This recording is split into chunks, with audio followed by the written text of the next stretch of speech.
మేషరాశి వారికి ఏప్రిల్ మాసంలో ప్రథమార్థంలో అద్భుతమైన రాజయోగ గ్రహ గమనాలు ఉన్నాయి.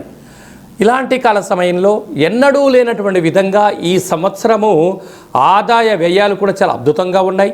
ఒకవైపు ఏలనాటి శని ప్రభావం ఉండినను అద్భుతమైన జీవితం ఎలా పొందాలో ఈ వీడియోలో సవివరంగా సంపూర్ణంగా తెలుసుకుందాం. మేషరాశిలో ఏ నక్షత్రాలు వస్తాయి అనగా అశ్విని నక్షత్రంలోని 4 పాదాలు, భరణి నక్షత్రంలోని 4 పాదాలు, కృతికా నక్షత్రంలోని 1 పాదం కలిపితే మేషరాశి. రాశాధిపతి కుజ భగవానుడు.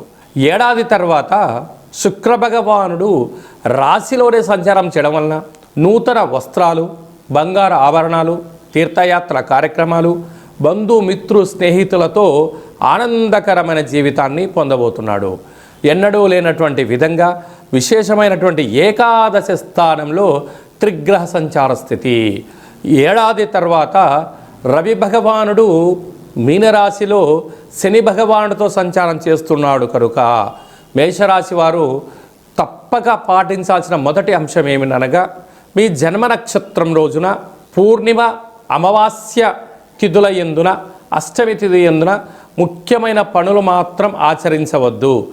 సర్వత్రా అద్భుతమైన అఖండ రాజయోగము నిత్యము మీ సొంతం అవ్వాలి అన్నట్లయితే ఈ చైత్ర పూర్ణిమ సందర్భంగా ఒక ఎర్రటి అంటే నీటిలో ఎర్రటి కుంకుమను కలిపి చంద్ర భగవాన్ని అంటే రాత్రిపూట చంద్రుడు కనపడుతూ ఉంటాడు.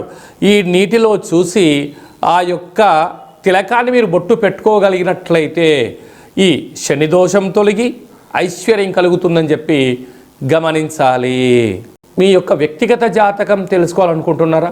మీ యొక్క పేరు, పుట్టినటువంటి తేదీ, నెల, సంవత్సరం, పుట్టిన సమయం వ్రాసి వాట్సాప్లో పంపించగలిగినట్లయితే 100 సంవత్సరాల జాతకాన్ని వ్రాసి పంపించి మీరు పుట్టినప్పుడు గ్రహ గమనాలు ఎలా ఉన్నాయి, ప్రస్తుతం ఎలా ఉంటున్నాయి, రాబోయే కాలంలో ఎలా ఉంటున్నాయి, ఈ తెలుగు ఉగాది పండుగ నుంచి ఆదాయ వ్యయాలు, ఎలాంటి కార్యక్రమాలు ఆచరింపచేయాలి, ఎలాంటి కార్యక్రమంలో మనం విజయం సాధించబోతున్నామో అన్ని విషయాలను మీకు సవివరంగా సంపూర్ణంగా తెలియజేయడం జరుగుతుంది.